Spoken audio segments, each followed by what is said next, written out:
Hi, you're listening to Crossword, where cultural clues lead to the truth of the word, and my name is Michelle Macklin. Okay, so I've done 2 books about hope. My last episode was by Dorian Lynskey, Everything Must Go, the stories we tell about the end of the world. And the interview today I have is Apocalypse, How Catastrophe Transformed Our World and Can Forge New Futures, and it's by Lizzie Wade. And the reason why I've chosen these 2 books is because we need a message about hope. And although the end of the world in Apocalypse may sound counterintuitive, I do really think the message of these books is, you know what? Not yet, and we can actually transform ourselves out of catastrophic change.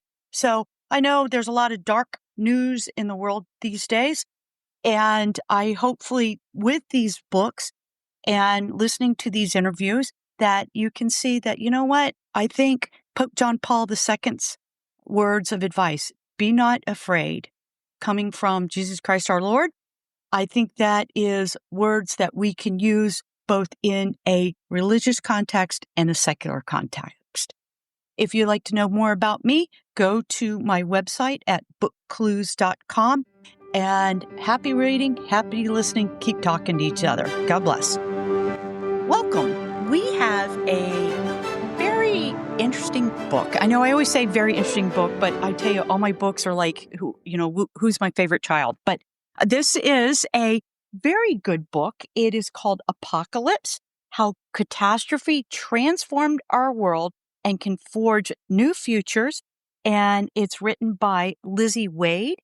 Miss Wade is a contributing correspondent for Science, focusing on archaeology and anthropology. Her writing has appeared in Wired, the New York Times, Archaeology, Aeon, Slate, and among many others. And she's actually coming to me from Mexico City. She's a native of Los Angeles, and I think this is the first time I've ever interviewed anybody from Mexico. So I'm really happy about that. Welcome, Lizzie. Thank you so much. It's a delight to be here. Oh, well, we're delighted to have you.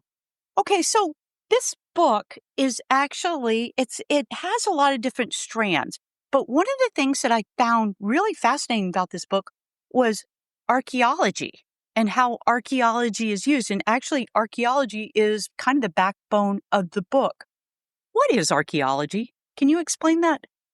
Great question. Yeah, I think a lot of us learn about archaeology from Indiana Jones and, mostly Indiana Jones, right? Right, sure. Yeah, fun stuff. Maybe like Tutankhamun's tomb. That's where I learned about archaeology, I think, was Tutankhamun's tomb.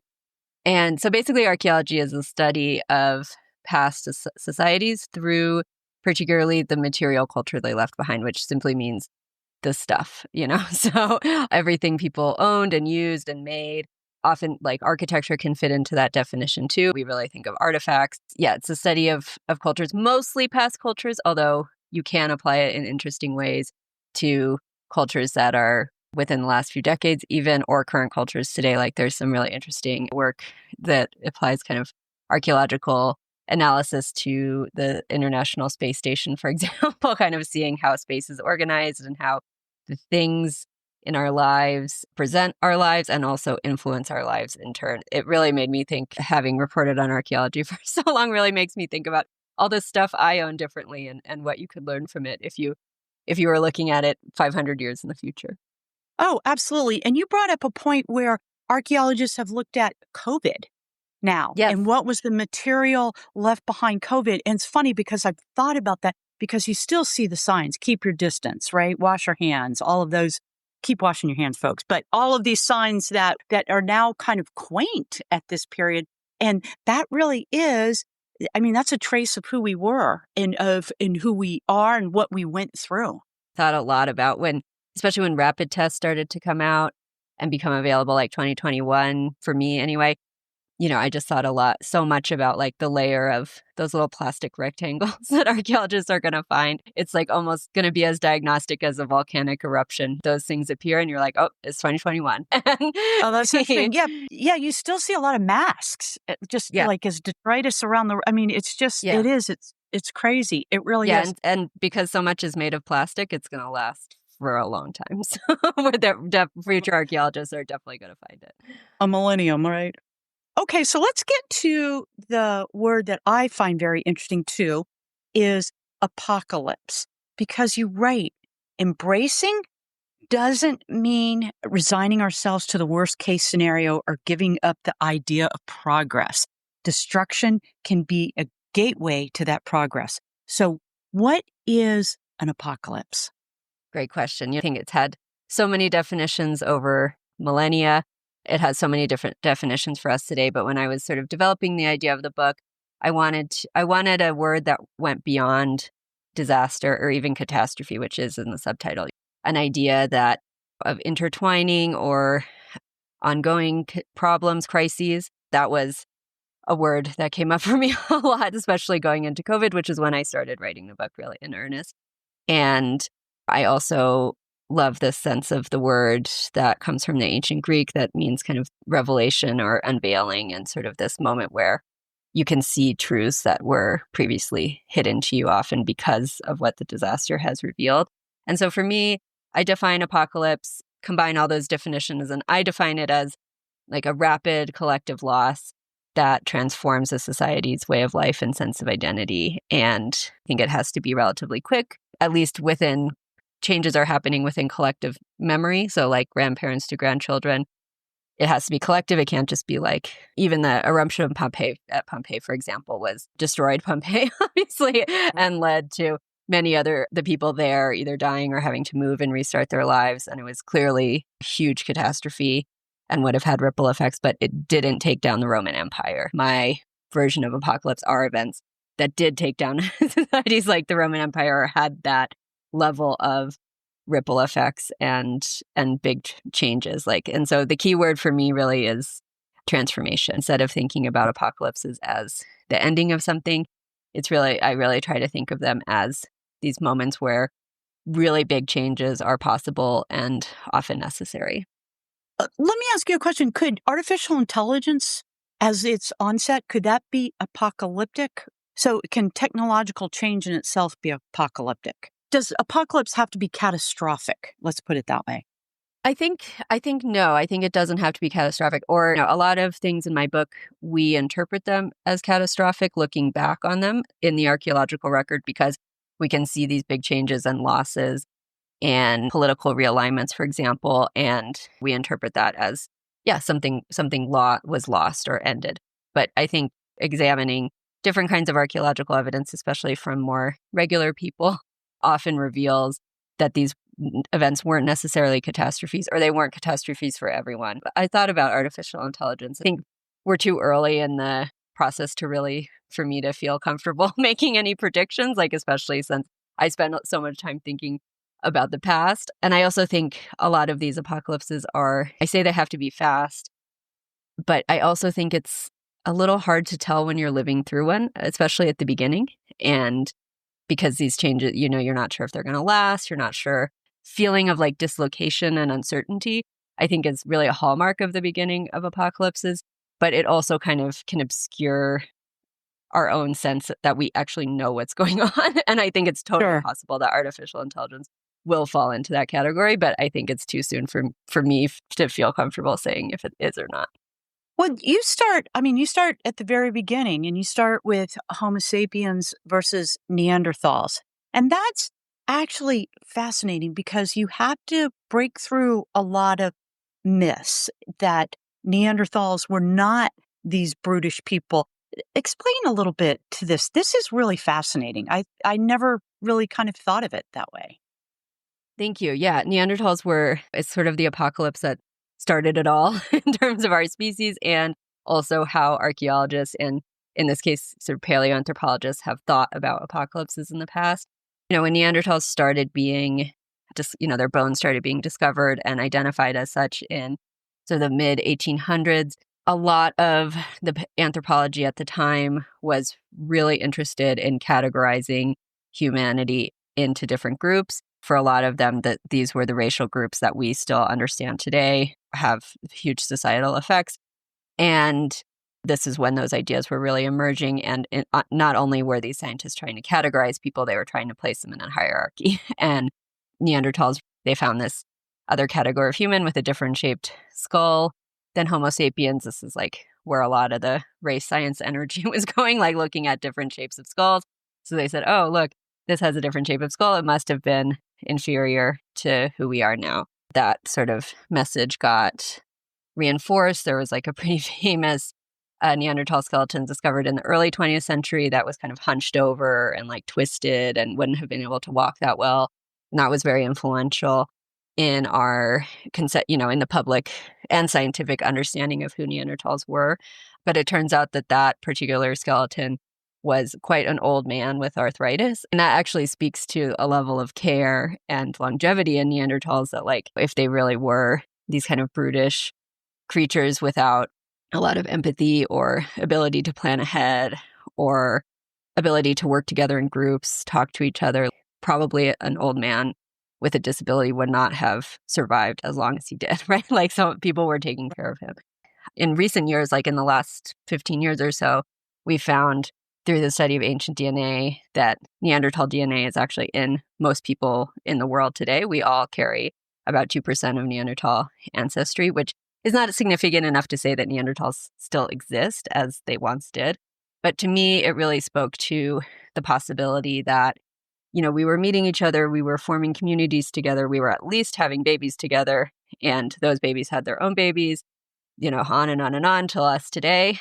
And I think that possibility that we really loved each other and came together to form new kinds of communities in this period the climate was really unstable, especially in Northern Europe, and it would have been challenging for Neanderthals and Homo sapiens alike.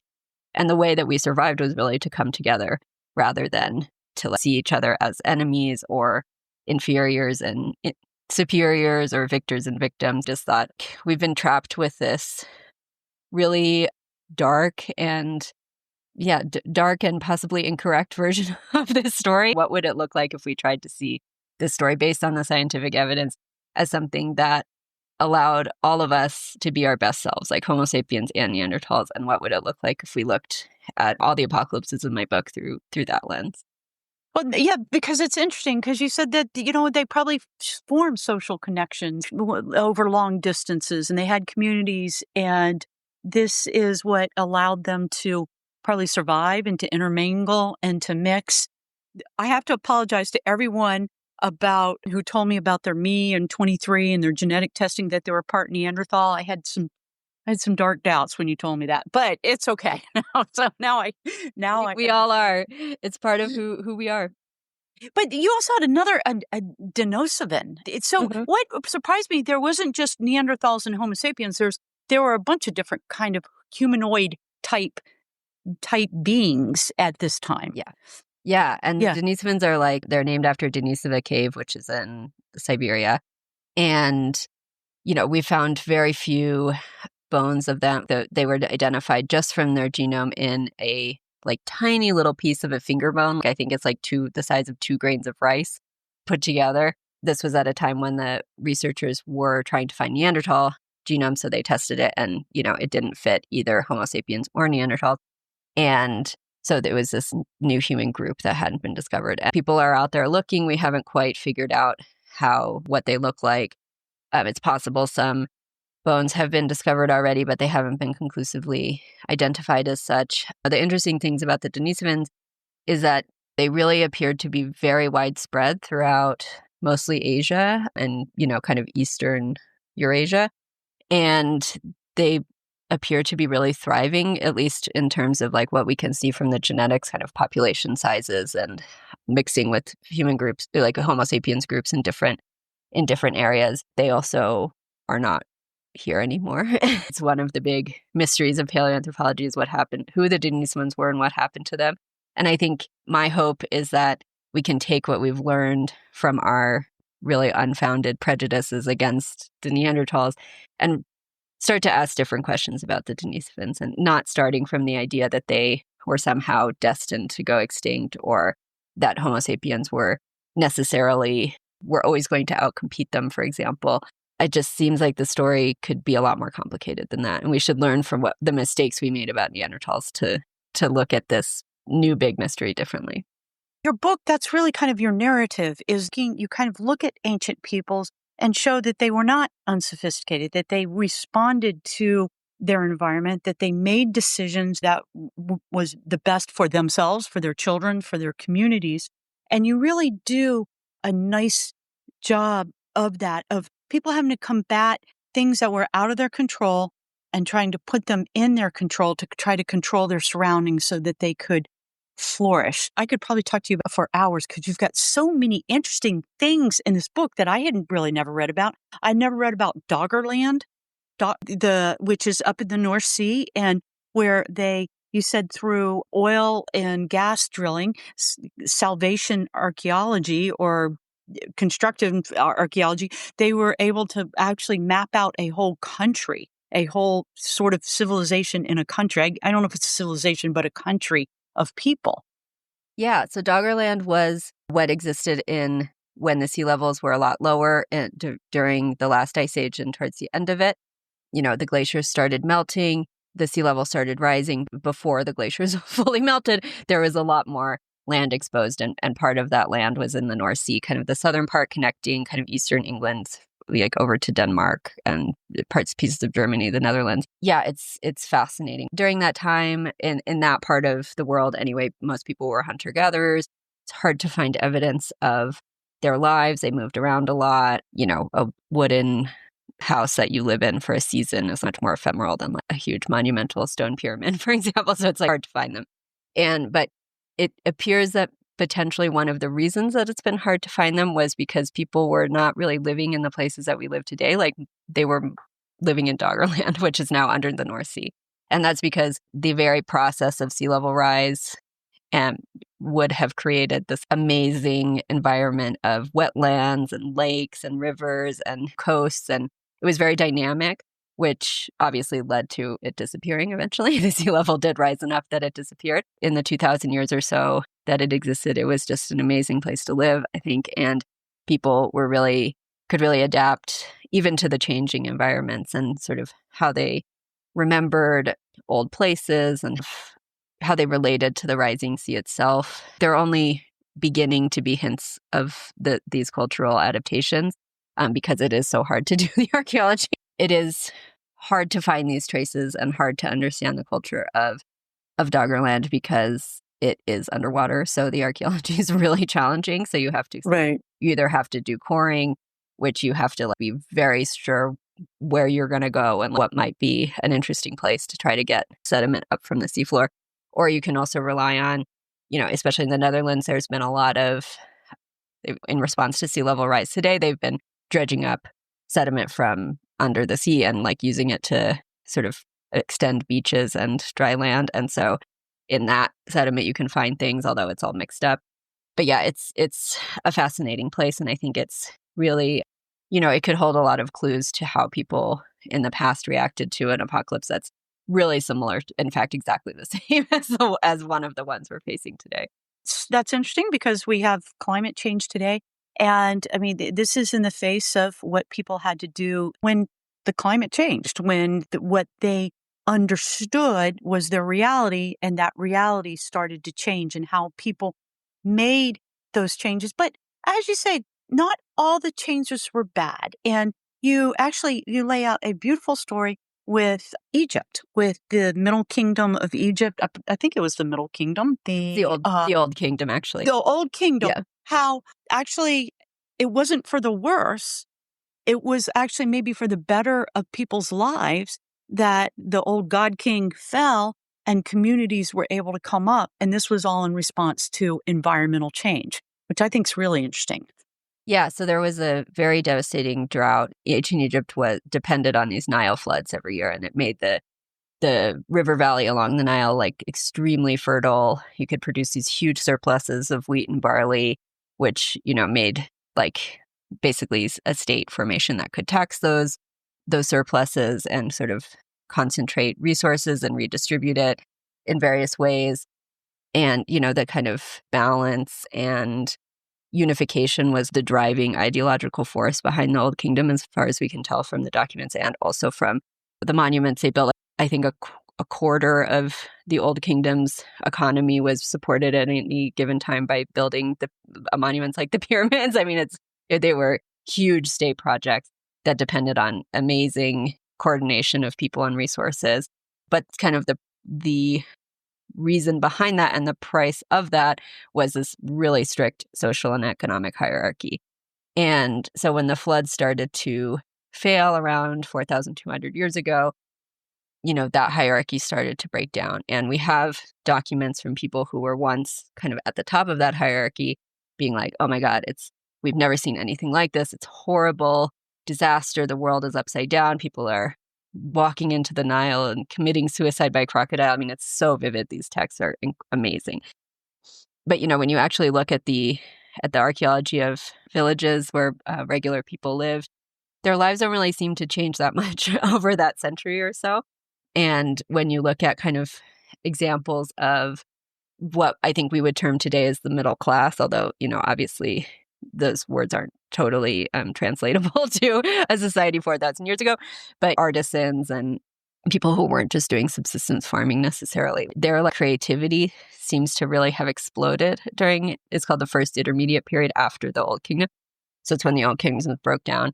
So there's so much more different kinds of art, different forms of religion really take off. This is when the Osiris cult really explodes in popularity, which is, something that we associate heavily with ancient Egypt in general, and which of course survived after this period too. And, a lot of people before, for example, only the very rich or the people working directly for them would have tombs that could survive for archaeologists to discover 4,000 years later, not only the pyramids, but tombs around there. And during the first intermediate period, one of the potentially scary things that archaeologists noticed was that there was this explosion in graves, and a lot of archaeologists initially interpreted that as being, oh my God, so many more people are dying. This is horrible. Right. They must be starving to death from this drought or the violence, civil war, whatever. But, I think another more recent interpretation that I think really deserves a lot of consideration is that, well, there's not necessarily more people dying. It's that their tombs were better constructed, more resources were able to be put in them, more art, more of these kind of figurines that people would make that used to be just reserved for the royalty. A lot of things that used to be reserved only for the nobility during the Old Kingdom, after the collapse, spread to many different kinds of people in society. And I think that really speaks to the possibilities that collapse can create. If your life is no longer governed by this incredibly strict social hierarchy and economic hierarchy, what becomes possible for you? If you were previously at the top of that hierarchy, your life probably gets worse. But if you weren't, it's possible that you don't even notice that much, or your life is getting better. And I think those messages have really been obscured by the people who got to write down their perspectives and our own kind of prejudices and assumptions when we think about what it must be like when a society collapses, so to speak. Sure. You pick this up too in two different places too with the Mayans. Once the Mayan culture kind of fell, they broke down into communities and they just picked up with the ruins. You show that in the Harappa community that people do. People continue to live and continue to make their lives. I would contend that, and very much, I work in the shadow of the fallen Roman Empire. I'm a canon lawyer for the Roman Catholic Church. I practice Roman law, which is over 2,000 years old. I practice Justinian law, which is over 1,200 years old. It was built in the shadow of fallen Rome, and we have a Catholic Church that's 1.4 billion. So that is the shadow of the Roman Empire. But there were people that didn't do well, and you showed that with the plague, the bubonic plague. And that is really interesting. That it hit 1340s in England, in Europe, basically, but they didn't really do well with it. No. So the Black Death was, even having lived through something like COVID, which was obviously a huge beyond my comprehension before we lived through it, even the Black Death even remains beyond my what I feel like I can imagine. It was so devastating, so quick. It arrives in Europe around 1348, 1347 earliest. And then by 1351, half of Europe is dead. That's a staggering amount of loss in a really short period of time. But when people were writing about the Black Death at the time, which we have a lot of documents from, again, sort of people in specific social positions, like people in monasteries, people, various governments.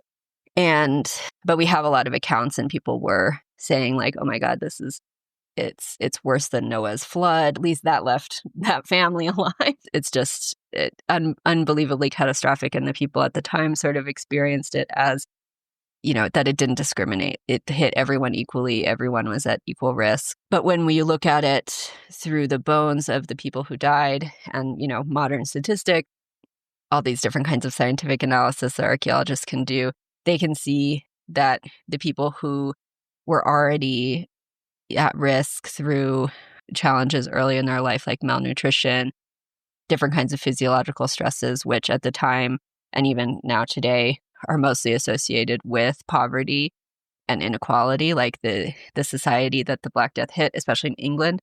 Well, it was all feudal societies, which are inherently extremely unequal. And then historians and archaeologists can see that in the decades leading up to the Black Death in England, inequality really increased through like various, climate changes that maybe weren't as dramatic as Egypt, but did make farming more difficult. And the political structure was designed to exploit and intensify that inequality instead of ameliorating it in any way. And so you get the Black Death hitting a society that's already really stratified. Some people have a lot of resources and power, and most people don't, and Right, sure. It does seem to be those people who had less or had suffered from poverty and its physiological effects going into the Black Death who seem to have been hit the hardest when the plague arrived. I think this actually, it bodes as a warning. There are things that we need to pay attention to here after coming up from COVID. You said that they really didn't change their society. They didn't learn from it. They stayed the same rigid structure. So, I hate to keep bringing up that old dragon COVID, but you look at it, we're only 5 years out. And I think in many ways, we are still reeling economically, socially, politically, culturally. We are still reeling from the effects of COVID it was deadly for some of the population, but wasn't as massively deadly as the Spanish flu or the bubonic plague, thank goodness. Are we making the same mistakes? I couldn't help but wondering that when I was reading your book. Yeah, the resonances are overwhelming. I mean, reading these documents from, the English Parliament, it was 40 years later, they were still passing laws trying to get people to go back to work for the wages of 1347, 1348 before the Black Death struck. Because, of course, what happens after the Black Death, you have these devastating losses that really hit, what we would consider the working class much harder. But it happens so quickly. And then after that, there's almost no one left to do the work that society really depends on. And this, of course, made me think of essential workers and what kind of work really keeps a society going and how do we value those people or not. Immediately after the plague, there was almost no one left to do the work of harvesting the fields, taking care of the animals, maintaining these manners, systems that the wealthy depended on. And again, you get these people writing about how, oh my God, society's turned upside down. The social order that we depended on is fracturing.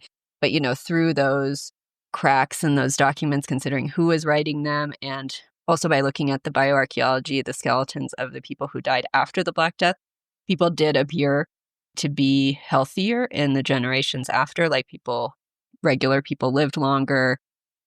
They were taller, things like signs of health that you can see in bones. They had fewer of these markers of poverty on their skeletons than the people who died before the Black Death or during the Black Death. And not to minimize the absolute horror of the Black Death for everyone, and especially the people lower on the social and economic ladder who certainly experienced they don't have the same words for psychological trauma that we do, but you can sort of see hints of that in the documents too. It's just imagining that's probably the most stereotypically apocalyptic apocalypse that we've ever experienced, and imagining it is horrifying. But, again, it creates these openings in a society that once seemed really rigid. And the people who are sort of devoted to preserving that rigidity and preserving the way things were before, they're passing laws trying to do that, for literal decades, like 40 years, which at the time would have been at least 2 generations. And So they're still trying to tamp down the possibilities and opportunities that the plague unleashed.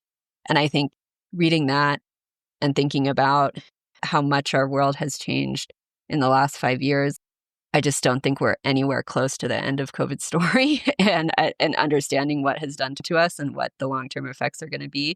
I think it's a little simplistic to call these things positive or negative. It's complicated. And like everything, there's just new trajectories in societies that are completely unpredictable before these events. And some people benefit and some people lose. And predicting who those people are going to be in any apocalypse is difficult. And I think that's the power of archaeology, is that they can really see the whole story. They can see centuries after an apocalyptic event and see how these ripple effects and collisions and shocks to the system really play out. I wonder what that is going to look like for COVID. And I think it's possible that it's only the archaeologists who are going to be really able to tell. Like, we'll never fully understand what it did to us. And it's only the archaeologists looking back at it that will fully be able to see those societal effects. Yeah.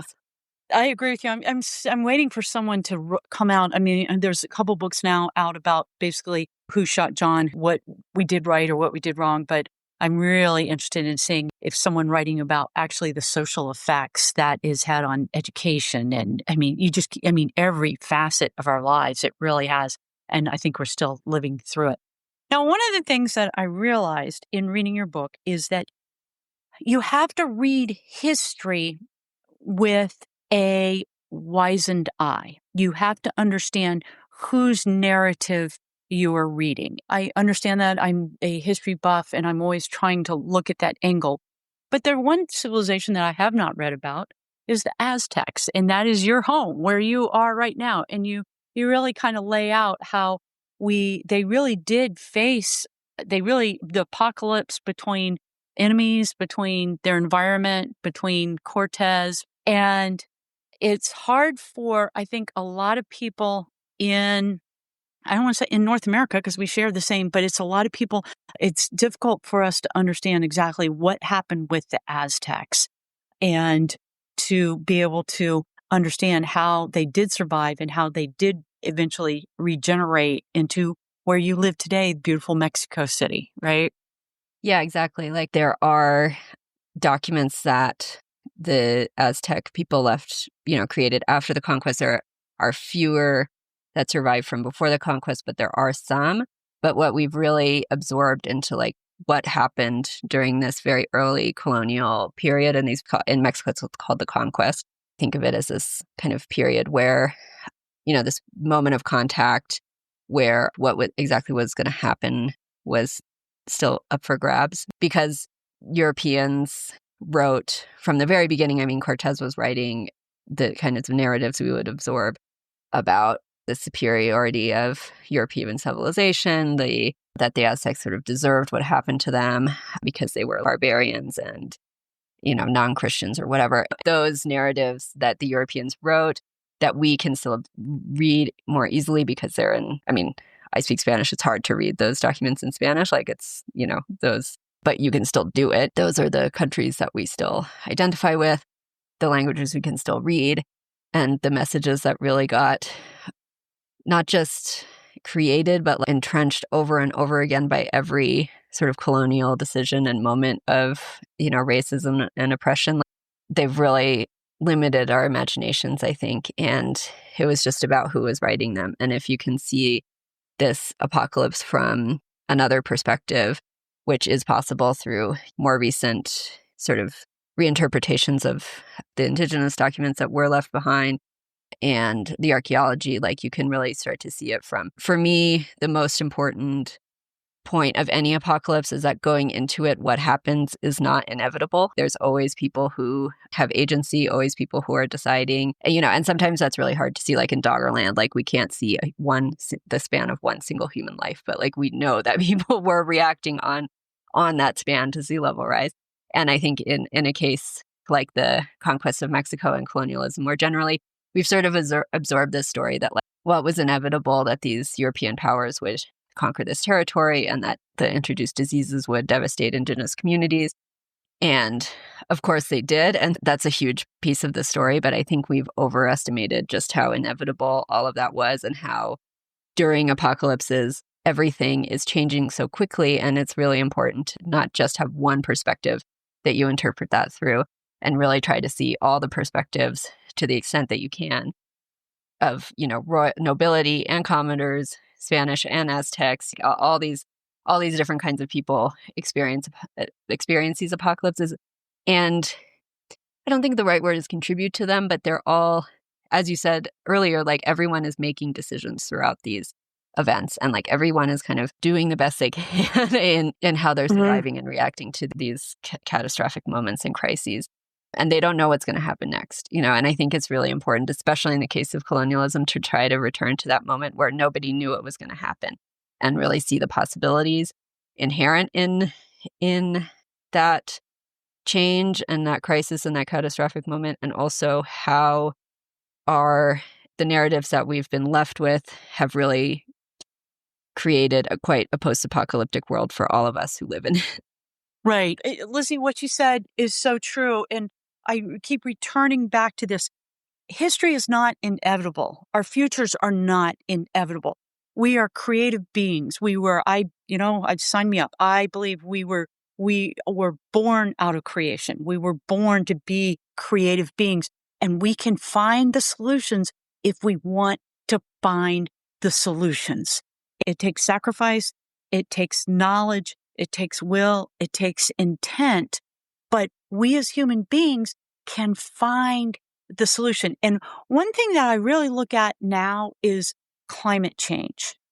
Denier, acceptor, whatever.